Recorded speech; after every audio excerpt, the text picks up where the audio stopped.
So welcome again. My name is Paul Smyers. This is the second part of my introduction to my site.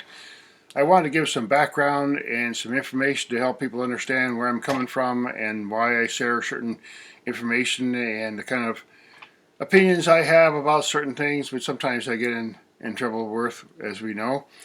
But I want to share a little bit today about the resources that I come from, and particularly books, because a long time ago, back in the early 1970s, there was a trend in culture. We didn't have TV like we do now and cable and all that. We just had a lot of books. And a lot of people would sit around in cafeterias and just talk and play guitar and share stories about their life. And I got involved in a meditation in 1972, which I still practice. And his teacher's name is Prem Rawat, and I've discussed that in other videos. But the point is that I started a process of my own exploration internally, and that was a trend back in the 70s. And there was a trend from going from India to the West, from the East to the West, of knowledge and understanding of some new teachings. And like everything, it's corrupted, and the media captured it and got into the Beatles, and they started all kinds of different kinds of sociological trends regarding the information, the Eastern, the gurus, and so on. And I was a little bit a part of that, and there was a lot of concepts about, how a guru is and what enlightenment's all about and what meditation's all about. But over the years, in particular my teacher, the practice that I've made over the years since about 1972, has just been a letting go of concepts and understanding the broader implications of going within and having a universal perspective on everything. One of the great sages once said, his name is Patanjali, don't react to what you perceive. This is a very difficult process because we go through our lives and our senses by nature, they just react to everything. But if you can train your consciousness and awareness to be in that place that babies, for example, if you look at a face of a little tiny baby, they just got here, they have no clue what's going on. All they can do is perceive. And what they perceive, they have babies in that state of mind that they just, everything is brand new and everything is free of concepts. And then human beings, we come along as parents and guardians and society, we impose all those ideas, whether it be religion or whatever, onto the baby, onto that innocent perception that is trying to perceive their own existence, this magical existence, in a very neutral way. You see, to understand what the reality is, we have to just drop everything and just say, what is the reality of our existence? It's just breathing and perceiving, and then we start layering it on. I call it the paper mache identity. You just start slapping on. Well, just like if you had a paper mache ball and you take pictures from magazines and newspapers and just stick a little paste on them and stick them on there, and that's your identity. Our theories are ideas, but all the great sages have said to us, look, we need to go beyond those kind of preconceived notions about God and everything and just experience our own reality through the simplicity of the breath and the meditation and our inner understanding and the technology of this body. The technology of this body is the highest technology. We try to make robots that imitate. They haven't even got close yet. They're getting like some weird little machines that they can duplicate sort of human things, but they're not humans. The human experience is so profound, and all the great sages have said that, and if we go through our life and we miss some of that, it's a sadness.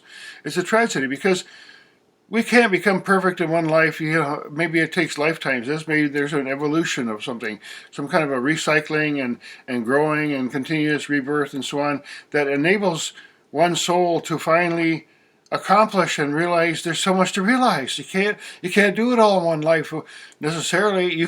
But you can realize the one really basic thing of this existence is our breathing and our awareness. And I'll share with you some of the books, the most profound books that I've shared and read over the years.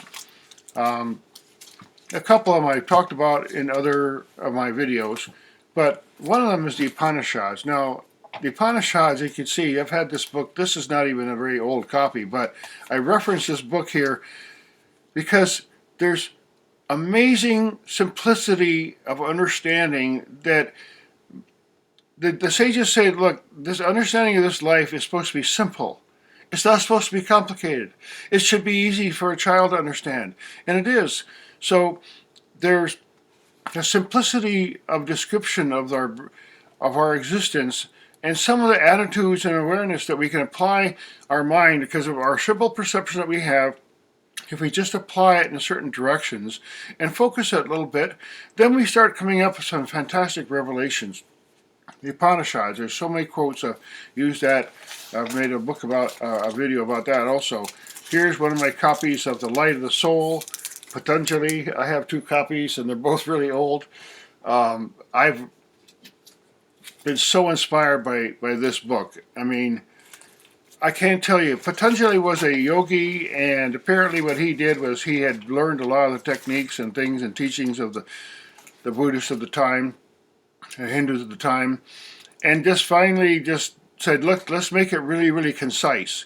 Make it really, really concise and say, what is the most essential things that you need to know about your own awareness so that you can understand your existence. And once you practice certain techniques and simplicity, make it as simple as possible, you start to understand the complexity of this life and everything. And then the nice thing about a flower is that a flower, by technical descriptions and by scientific descriptions, is very complicated. You can get into all the chemistry and everything and description of everything, every part of the growth, and then at the same time you can experience the whole thing. It's just, there it is in all its full manifestation. Whatever the details are, we don't necessarily need to know. You can still appreciate the smell and the color and the beauty of the flower.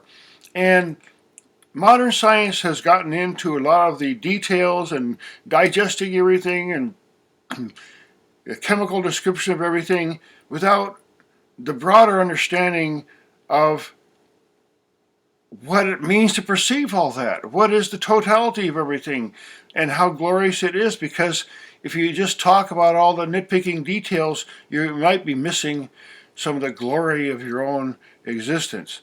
So again, these particular 2 books are some of my sources, but during the late 1800s and early into the 1900s, there were a lot of very interesting revelations that were made in a series of books and gurus that had come to the West, and the British had gone over to India and explored some of these things, and there was a whole new kind of effort by the so-called hierarchy. There's infinite numbers of beings involved in this creation. Okay, infinite. Even on this earth, this is like unbelievable number of beings and consciousness and existences. And there are beings throughout the universe. It's a oneness of beingness, and the glory of it is just beyond our comprehension. But at the same time, there's certain understandings that we can have about the fact that there are other beings that are participating in existence besides us. Surprisingly enough, even the animals, the pets, the animals, the insects, they all are participating in some amazing process that gives us the creation that we're in. And the human beings stand at somehow like a junction of divine and matter. And that's the mystery of this life, because there's a saying that God takes birth. You might say the God has taken birth in the universe. The universe, whatever we see out there, is an expression of that infinite divine. If it created everything, it's existing, and then there's a particle as above, so below, that we can understand that we are a microcosm. And the infinite, amazing part of our human existence is that we can have a bridge between our divine consciousness and this physical consciousness. That's what some of these great teachers have always tried to tell us. Like Jesus, divine incarnation, we are all divine incarnation potentially.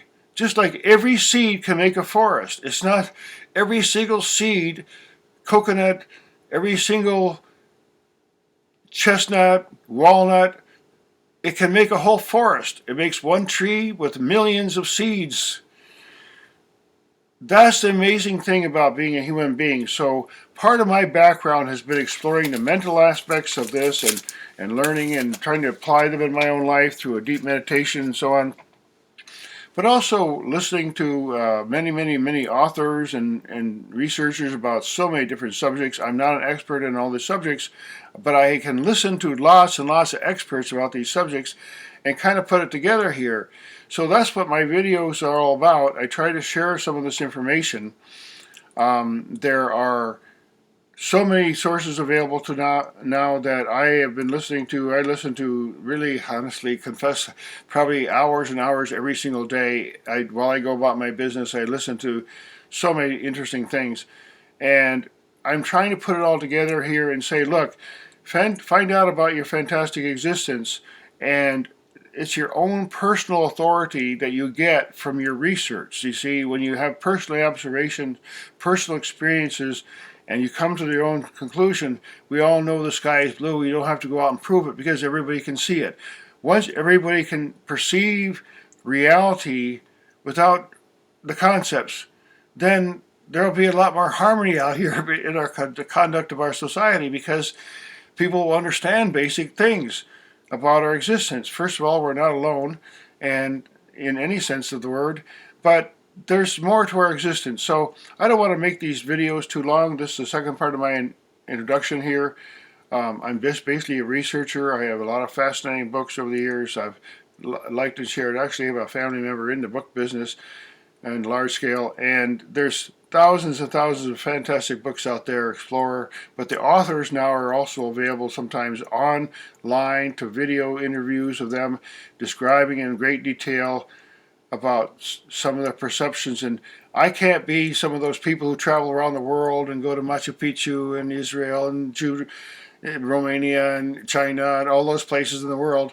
I can't do that right now, but I can share information that I've learned, and that's the purpose of my site. So I hope you really will explore and enjoy and watch all the videos, because some of my earlier videos personally may not have been well produced, but there's interesting information in there that you can find out and prompt a lot of curiosity and discussion and commentary. So I enjoy the interchange with people.